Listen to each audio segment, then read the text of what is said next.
नमस्कार मित्रांनो, तुमचे माझ्या चॅनल रेल्वे LPSK07मध्ये स्वागत आहे. मी आज या व्हिडिओमध्ये तुम्हाला माझ्या महाजनको टेक्निशियन 3मध्ये माझ्या झालेल्या डॉक्युमेंट व्हेरिफिकेशनबद्दल माझा अनुभव कसा होता आणि डॉक्युमेंट कसे ते कसे सिक्वेन्स वाईज कसे लावतात त्याबद्दल तुम्हाला माहिती देणार आहे. तर माझे डॉक्युमेंट 17 नोव्हेंबरला दुसऱ्या शिफ्टमध्ये 2 ते 6च्या शिफ्टमध्ये होते. त्यामुळे मी तिथे दुपारी 1:30 वाजेला तिथं पोचलो. आरामात तिथे मी थांबलो होतो आणि ते 2 वाजेला शिफ्ट होती. परंतु सकाळचे विद्यार्थी अजून त्यांचे डॉक्युमेंट चालू होते. ते ज्यांचे डॉक्युमेंट होत होते तसे ते बाहेर येत होते. आमचे जे 2च्या बॅचवाले सगळे मुलं होते त्यांना 3 किंवा 3:15 वाजेपासून आतमध्ये बोलवायला लागले आणि त्यांना 5-5 मुलांना मध्ये बोलवत होते. तसा माझा नंबर त्याच्यामध्ये लिस्टमध्ये खाली होता, म्हणून मला तिथं 4 वाजेला बोलवले.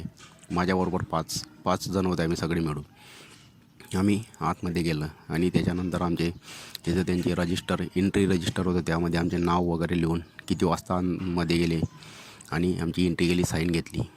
तिथंच आम्हाला एक फॉर्म दिला गेला. त्या फॉर्मवर आपली सगळी माहिती आणि सगळ्या डॉक्युमेंटचे नंबर टाकायचे होते. परंतु त्यांनी सांगितलं, जे समजतं आहे तेच भरा, जे नाही समजत आहे त्याच्यामध्ये काहीच लिहू नका, तुम्हाला वरती व्यवस्थित सांगितलं जाईल. त्यामुळे आम्ही सगळ्या मुलांनी जे समजलं वरती सुरुवातीला आपले नाव लिहायचे होते ते भरले. कोणत्या कॅटेगरीमधून फॉर्म भरला होता ते एवढं लिहून आम्ही थांबलो, कारण आम्हाला व्यवस्थित काय लिहायचं ते माहीत नव्हतं. हे लिहिल्यानंतर आम्हाला वरती लिहिले होते त्याच्यानंतर आम्हाला वरती एका कॅबिनमध्ये घेऊन गेले. तिथं 5-6 जणं असे बसतील अशी जागा होती. तिथं आम्हाला वरती जाऊन ते सगळी त्यांनी माहिती दिली की असे उभे कॉलम होते. त्या कॉलममध्ये आपले कसे नंबर वगैरे भरायचे. सुरुवातीला त्या फॉर्ममध्ये आपलं आयडेंटिटी कार्ड म्हणजे आम्ही आधार नेलं होतं, त्यामुळे मी आधार कार्डाचा नंबर टाकला, व्यवस्थित असा भरून घेतला. आणि त्याच्यानंतर खाली आपण ITI केला होता. ITIवर जो केला त्या NTC सर्टिफिकेट आहे ते नंबर टाकलं होतं. NTC सर्टिफिकेटचा नंबर टाकला. त्याच्यानंतर खाली त्याच्या पुढच्या कॉलममध्ये जातीचे प्रमाणपत्र, आपण ज्या जातीतून फॉर्म भरला होता त्या जातीचे ते सर्टिफिकेट होते, त्याचा प्रमाणपत्राचा नंबर टाकायचा होता. तो नंबर तिथं व्यवस्थित टाकून घेतला. माझं ऑफलाईन काढलेलं होतं, त्याच्यामुळे तिथं जो असा लेटर आणि नंबर होते तसे ते त्यांना विचारून ते व्यवस्थित भरून घेतले. त्यानंतर खाली जात वैधता प्रमाणपत्र म्हणजे व्हॅलिडिटी ते माझ्याकडे नव्हतं, म्हणून तो कॉलम मी खाली ठेवला. त्याच्या पुढच्या कॉलममध्ये नॉन क्रिमिलियर होता. नॉन क्रिमिलियरचा नंबर टाकायचा होता आणि त्याच्या पुढच्या कॉलममध्ये डोमिसाईलचा नंबर टाकायचा होता. एवढं सगळं भरून झाल्यानंतर जे आपल्याला आरक्षण लागू नाही, म्हणजे जे आपण आरक्षणमध्ये नाही, महिला आरक्षण, प्रकल्पग्रस्त, तर त्यामध्ये लागू नाही असं लिहायचं होतं. मी सगळीकडे लागू नाही असं लिहून घेतलं. ते लिहिल्यानंतर खाली परत आपले नाव भरायचे होते.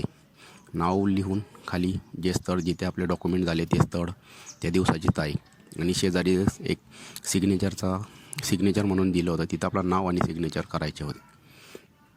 एवढं सगळं करून झाल्यानंतर जे आधीचे मुलं गेले होते 5, त्यांचं झालं. जसे ते येत होते तसे इकडचे पोरं ज्यांनी फॉर्म भरला त्यांना आतमध्ये नेत होते. आम्हाला आतमध्ये बोलवलं. आम्ही सगळ्यांचे फॉर्म भरून झाले. त्यानंतर आतमध्ये गेले. तिथं समोरच म्हणजे असं छोटी कॅबिन होती. त्या कॅबिनमध्ये 2 साहेब होते. ते सगळ्यांचे डॉक्युमेंट सिक्वेन्स वाईज लावून, सिक्वेन्स जसा सांगायचा आहे तसं सांगून ते चेक करत होते. त्यांच्याकडे एक करत बोलत होते. मी त्यांच्याकडे गेलो. त्यांनी माझा डॉक्युमेंटचं सिक्वेन्स म्हणजे आधी ते मध्ये गेल्यानंतर त्यांनी आमच्या सगळ्यांची अटेंडन्स घेतले, सगळ्यांचे साईन घेतले. त्यानंतर त्या सरांकडे एक मुलगा एक जण जात होता. त्यांनी आधी आधार कार्ड लावायचे, त्याच्यानंतर 10वीचे मार्कशीट, बोर्ड सर्टिफिकेट असेल तर बोर्ड सर्टिफिकेट लावा, 12वी दिली असेल तर 12वी द्या. त्याच्यानंतर खाली ITIचे सेमिस्टर किंवा आपले बोर्ड सर्टिफिकेट, 4 कॉन्सॉलिडेटवाला सर्टिफिकेट आणि NTC सर्टिफिकेट लावा. याच्यानंतर खाली कास्ट सर्टिफिकेट, कास्टनंतर नॉन क्रिमिलियर आणि खाली डोमेसाईल आणि जे प्रकल्पग्रस्त असतील त्यांनी ते लावायचं आहे.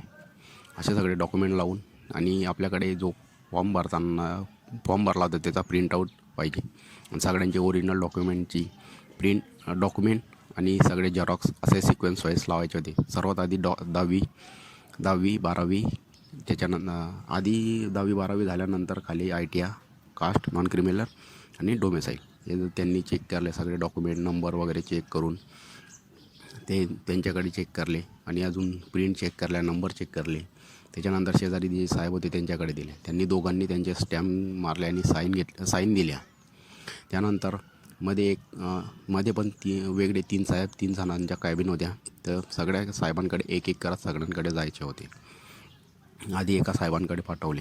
त्या साहेबांनी त्यांच्या कॉम्प्युटरमध्ये आपला नंबर टाकला. तिथं आमचा कॉम्प्युटरवरती वेगळा नंबर होता, तो फॉर्मवर आम्हाला लिहायला लावला होता. तो टाकला आणि त्यांनी चेक केलं. तिच्यात त्यांनी आम्हाला एका साहेबांनी विचारलं तुम्ही कुठे ITI केला आहे. ITIबद्दल माहिती दिली. बाकीची कास्ट वगैरेबद्दल माहिती त्यांनी विचारली. डॉक्युमेंट पाहिले, नंबर पाहिला. ते डॉक्युमेंट एवढं व्यवस्थित चेक करताय म्हटलं, म्हणजे असं एवढं काही कठीण नाही, आरामात घेत आहे. त्यामुळे काही घाबरायची गरज नाही. त्यांनी चेक करून मला त्यांची स्टॅम्प आणि साईन दिला. त्यानंतर बाहेर आलो आणि त्यांनी थोडा टाईम थांबलो. दुसरीकडे कॅबिनमध्ये 2 मुलं जात होती. जसं कॅबिन खाली होत होती तशी एकेकडे जात होते. त्यानंतर मी अजून दुसऱ्या कॅबिनमध्ये गेलो. दुसऱ्या कॅबिनमध्ये पण त्यांनी कास्ट वगैरे चेक केलं. त्यांना जे डाऊट होतं ते चेक करून, नंबर वगैरे चेक करून त्या व्यवस्थित चेक केलं. त्याच्यानंतर त्यांनी साईन दिली. एवढं करत असताना अजून तिथं सगळ्यांची इकडे 2 तिकडे 2 असे सगळे मुलं जात होते. त्यामुळे तिथं वेळ लागत होता. एवढं झालं. त्याच्यानंतर तिसऱ्या साहेबांकडे जायचे होते. तिकडे त्यांच्याकडे पाठवलं. त्या साहेबांकडे गेलो.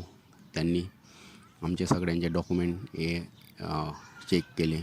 नंबर वगैरे चेक करत होते. 10वी 12वी नाव वगैरे चेक करून त्यांनी त्यांची साईन आणि स्टॅम्प दिला.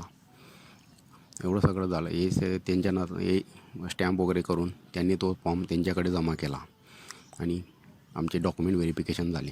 त्यानंतर मी बाहेर येता आम्हाला 5:15 मी बाहेर आलो. तरी पण प्रत्येक मुलाला मध्ये गेल्यानंतर 2-2.25 तासापर्यंत आरामात लागू शकतात. जर माझी माहिती तुम्हाला आवडली असेल तर माझ्या चॅनलला सबस्क्राईब करा, लाईक करा आणि शेअर करा. धन्यवाद.